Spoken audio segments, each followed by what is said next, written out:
Hi welcome back to my channel. ఈరోజు కథ నా ప్రాణమా 7వ భాగాన్ని వినిద్దాం. రాజ్ వాళ్ళ ఇంట్లో ఆకాష్ అరుణ్ దగ్గరకొచ్చి నీకు నేను ఒక విషయం చెప్పాలరా అంటాడు. ఏంటన్నయ్య అది? మన రాజ్కి పెళ్ళయింది అంటాడు ఆకాష్. అరుణ్ షాక్గా ఏంటన్నయ్య నువ్వు చెప్పేది నిజమా? హా అని మొత్తం చెప్తాడు ఆకాష్.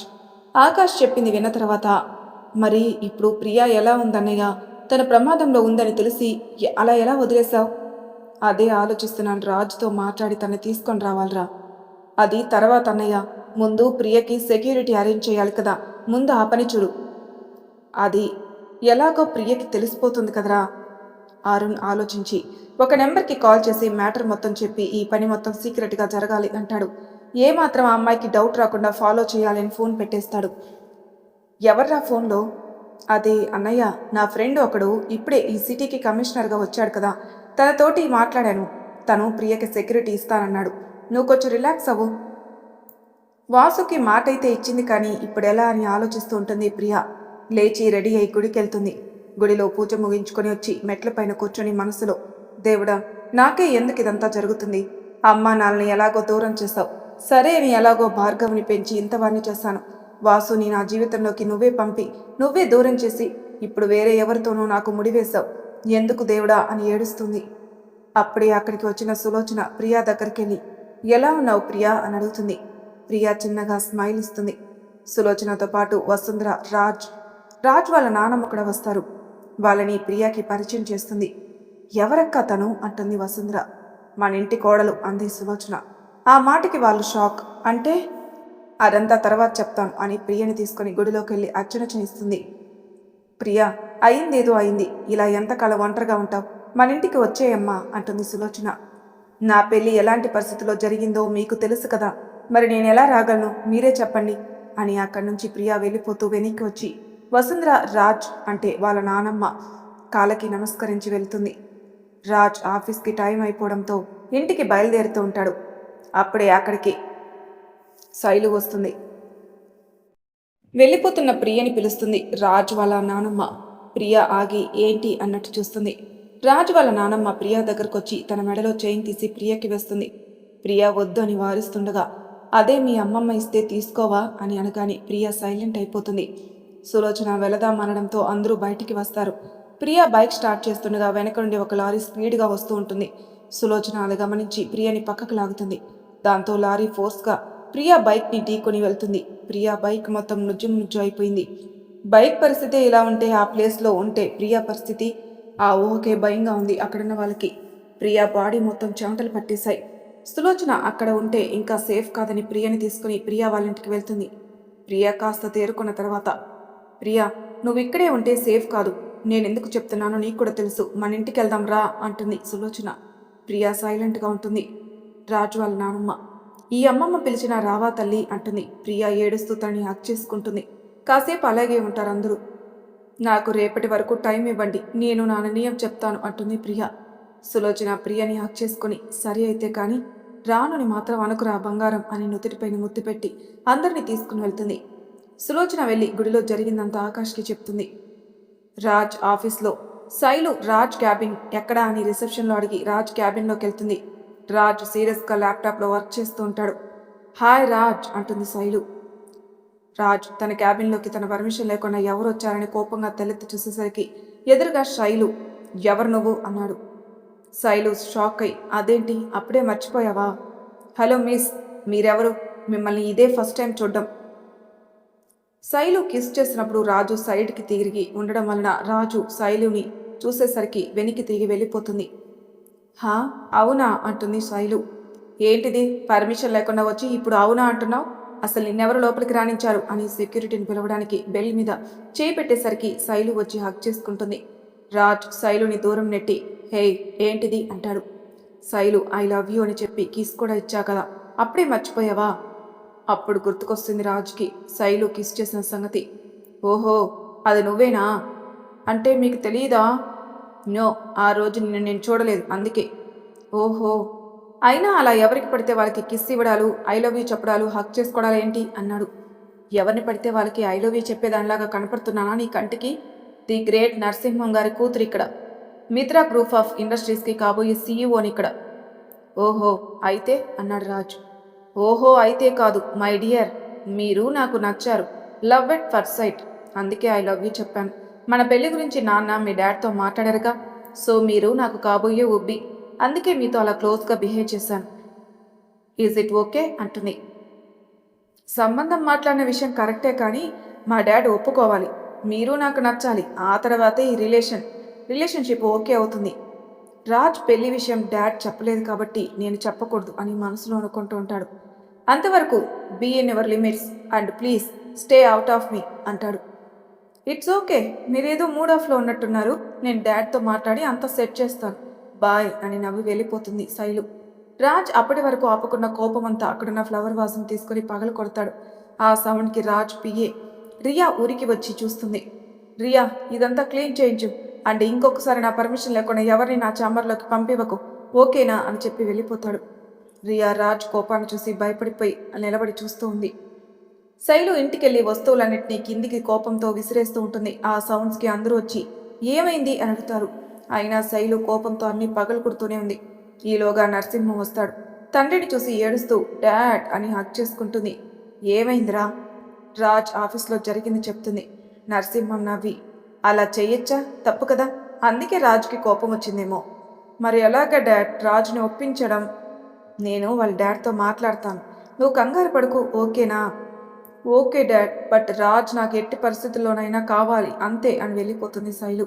నరసింహం ఆలోచిస్తూ ఉంటాడు. రాజావారి ఇంట్లో అది తరతరాలుగా వస్తున్న ఇల్లు. చూడ్డానికి ఇంద్రభవనంలాగా ఉంటుంది. ఇల్లు మొత్తం పూలతో డెకరేట్ చేయబడుతుంది. ఇంటి ముందు రంగురంగుల రంగువలలు, గుమ్మానికి పచ్చని తోరణాలు, గుమ్మానికి ఒక పక్క ధాన్యం బస్తాలు, ఒక పక్క గోమాత. ఇంటి ముందు పెద్ద తులసి కోట, పెరటిలో రకరకాల పూల మొక్కలు, ఆకుకూరలు, కూరగాయలు మొక్కలు, పండ్లు, చెట్లు ఉంటాయి. చూడగానే నిండు కుండలాగా ఉంటుంది ఆ ఇల్లు. ఇంటి ముందుకు వచ్చిన వాళ్ళకి లేదనకుండా సహాయం చేస్తూనే ఉంటుంది ఆ కుటుంబం. ఆ కుటుంబంలో ఈరోజు అక్కడ ఒక వేడుక జరగబోతుంది. అదేంటంటే రాజావారి మనవడికి ఆ పక్కనే ఉన్న ఊరిలో ఇంకో రాజా ఫ్యామిలీలో ఆ అమ్మాయికి నిశ్చితార్థం. ఇది పెద్దలు నిశ్చయించిన పెళ్లి. రాజావారింట్లో వేడుక అంటే ఊరంతా వచ్చేసింది. స్టేజ్ మొత్తం మల్లెలు, రోసెస్తో డెకరేట్ చేయబడింది.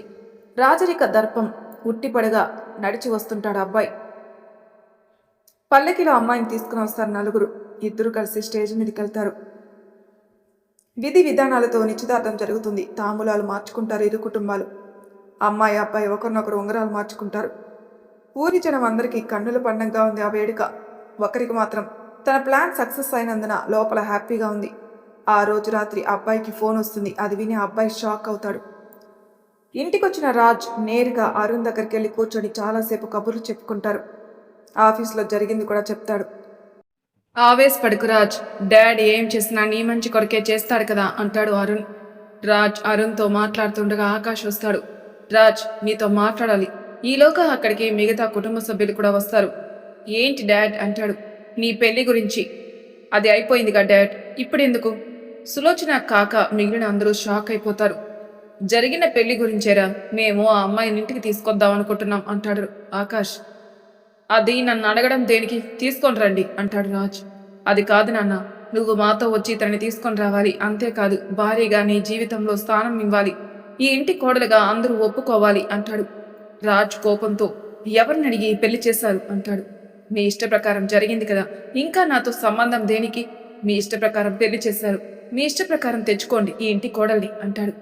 డాడ్, ఒక్క విషయం, నేను తనని భారీగా ఒప్పుకోను. కేవలం తన ఇంటి కోడలు మాత్రమే. ఆకాష్ అందరినీ బయటికి వెళ్ళమని రాజ్తో, రాజ్, తనిప్పుడు పెద్ద ప్రమాదంలో ఉంది కన్నా అంటాడు.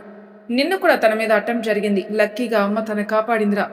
ఇప్పుడు తనని బయట ఉంచితే అంత సేఫ్ కాదని నాకు అనిపిస్తుంది. రాజ్ మౌనంగా ఉంటాడు. రాజ్ కామ్గా ఉండడంతో ఆకాష్ గారు, సరే రాజ్, నీ ఇష్టం. ఇప్పటికే పెళ్లి నీ ఇష్టం లేకుండా జరిగింది. ఇప్పుడు తనని నేను నీకిష్టం లేకుండా తీసుకొని రాను అని వెళ్ళబోతుంటాడు. డాడ్, సరే మీ ఇష్టం. తన ప్రమాదంలో ఉంది అంటున్నారుగా, అందుకే ఒప్పుకుంటున్నాను. బట్ నాది ఒక కండిషన్. తనని నేను భారీగా ఒప్పుకోను. తను కేవలం ఈ ఇంటి కోడలు మాత్రమే. ఈ విషయంలో నా నిర్ణయం మారదు అని వెళ్ళిపోతాడు. మిగిలిన కుటుంబ సభ్యులు, ఏంటి మన రాజ్కి పెళ్ళైందా? ఎప్పుడు, ఎక్కడ, ఎవరితో, ఎలా అని వాళ్ళలో వాళ్ళే డిస్కస్ చేస్తూ ఉంటారు. ఆకాష్ రావడం చూసి అందరూ సైలెంట్ అయిపోతారు. మన రాజుకి పెళ్లి జరిగింది. ఎప్పుడైంది అని అడగకండి. టైం వచ్చినప్పుడు నేనే చెప్తాను. మీరు వెళ్ళి పడుకోండి అని అనడంతో అందరూ వెళ్ళిపోతారు. ఆకాష్ తల్లిదండ్రుల దగ్గరకొచ్చి జరిగింది చెప్తాడు. నాకు తెలుసులేరా, నేను గుడిలో చూశాను. మన రాజుకి సరిగ్గా సరిపోతుంది. లక్ష్మి కల ఉట్టి పడుతుంది తన మొహంలో అంటుంది ఆకాష్ తల్లి. మీకు చెప్పకుండా చేసినందుకు కోపం లేదా నా మీద అన్నాడు. ఉండేదేమో కానీ ప్రియని చూశాక నువ్వు తీసుకున్న నిర్ణయం కరెక్ట్ అనిపించింది. ఆ పిల్లకి ఏమీ కాకముందే మనం తీసుకుని వచ్చేద్దాం అంటుంది ఆకాష్ తల్లి. కానీ అమ్మ, రాజు చెప్పింది చెప్తాడు ఆకాష్. ముందు తన్ని తీసుకునొద్దాంరా, తర్వాత నేను వాడితో మాట్లాడతాను. సరే అని చెప్పి వెళ్ళిపోతాడు. ఒక వారం తర్వాత ప్రియ వాళ్ళింటికి వస్తారు ఆకాష్ గారు, సులోచన. ప్రియా, ఏ నిర్ణయం తీసుకున్నావమ్మా అంటాడు ఆకాష్. అంకుల్, నేను ఒక నిర్ణయం తీసుకున్నాను. మా పెళ్లి జరిగిన పరిస్థితిని దృష్టిలో పెట్టుకొని చెప్తున్నాను అంటుంది. ఇక్కడ రాజా వారింట్లో ఫోన్ మాట్లాడిన తర్వాత ఒక నిర్మానుష్యమైన ప్రదేశంలో ఒక అమ్మాయిని కలుస్తాడు ఒక అబ్బాయి. ఆ అబ్బాయి అదేనండి మన రాజా వారి మానవుడు. పేరు నేను మీకు ఇప్పుడే చెప్పను, అది కూడా ఒక సస్పెన్స్. ప్రస్తుతానికి అతన్ని మనం మిస్టర్ ఎక్స్ అని అనుకుందాం. ఆ మిస్టర్ ఎక్స్, చెప్పండి ఎందుకు కలవాలి అనుకున్నారు అంటాడు. నేను మీతో పర్సనల్గా మాట్లాడాలి అని రమ్మన్నాను అంటుంది ఆ అమ్మాయి. చెప్పండి, ఏం మాట్లాడాలి? I love you. ఈ విషయం మధ్యాహ్నం ఫంక్షన్లోనే చెప్పాలనుకున్నాను, కానీ అందరూ ఉన్నారు. మా ఇంట్లో పెళ్లికి ముందు అమ్మాయి అబ్బాయి కలిస్తే ఇంకేమైనా ఉందా? మా తాత తోలు తీస్తాడు. మిమ్మల్ని చూసి మీతో ఈ మాట చెప్పకుండా ఉండలేకపోయాను. అందుకే ఎవరికీ తెలియకుండా ఇక్కడికి రమ్మన్నాను. అబ్బా, ఈ విషయం చెప్పడానికే రమ్మన్నారా అన్నాడు మిస్టర్ ఎక్స్. హా, అవును. ఓహో, ఎందుకలా అయిపోయారు? ఏం లేదు, మీరేదో సర్ప్రైజ్ అన్నారుగా ఫోన్లో. నేను ఇంకా ఏదో ఊహించుకొని షాక్ అయ్యానులేండి. ఆ అమ్మాయి డౌట్గా ఏమో ఊహించుకున్నారు? చెప్తాను, మీరు తప్పుగా అనుకోవద్దు అన్నాడు. సరే చెప్పండి అంది. అది, మీరు ఇంకెవరినో లవ్ చేస్తున్నారేమో. మీరు తనని నాకు చూపించి ఈ పెళ్లి ఎలాగైనా క్యాన్సిల్ చేయమంటారేమో అనుకున్నాను. ఆ అమ్మాయి కోపంతో, మీకెలా కనిపిస్తున్నాను? నేను ఎవరినో లవ్ చేస్తే ఈ పెళ్లికి ఎలా ఒప్పుకుంటాను అంది. సారీ అండి, మీరు సడన్గా ఫోన్ చేసేసరికి అలా అనుకున్నాను. అయినా ఇవాళ రేపు ఇవి కామన్గా జరుగుతున్నాయి కదా, అందుకే. ఓ, అవునా? ఎవరైనా ఎంగేజ్మెంట్ అయిన తర్వాత కలుపుకోవాలని అంటే స్వీట్గా ఊహించుకోవాలి కానీ మీరేంటండి ఇలా ఊహించుకున్నారు అంటుంది అమ్మాయి. "హ్మ్, సరే. మరే మన సాంప్రదాయం ప్రకారం ఇలా పెళ్లికి ముందు కలవరు కదా. మీరు సర్ప్రైజింగ్గా కలవాలి అంటే నాకు ఏదో తేడా కొట్టి అలా ఫిక్స్ అయ్యాను అంతే. మీరేమో ఇంత ఫాస్ట్గా ఉంటారని నేను ఎక్స్పెక్ట్ చేయలేదండి." ఆ అమ్మాయి నవ్వుకుని, సరే నా ప్రపోజల్ యాక్సెప్ట్ చేసినట్టేనా? ఆ మిస్టర్ ఎక్స్ ఆన్సర్ చెప్పేలోపే పక్కనే ఉన్న పని మనిషి, అమ్మా ఎవరో వస్తున్నారు, పదండి త్వరగా వెళ్దాం. ఎవరైనా చూస్తే ఇంకేమైనా ఉందా అని తన చేయి పట్టుకుని అక్కడి నుండి తీసుకెళ్ళిపోతుంది. వెళ్తూ వెళ్తూ ఆ అమ్మాయి ఆ అబ్బాయిని చూసి నవ్వుతూ వెళ్ళిపోతుంది. మిస్టర్ ఎక్స్ కూడా ఎవరు చూడలేదు కదా అని అటు ఇటు చూసి తనలో తాను నవ్వుకుని అక్కడి నుండి వెళ్ళిపోతాడు.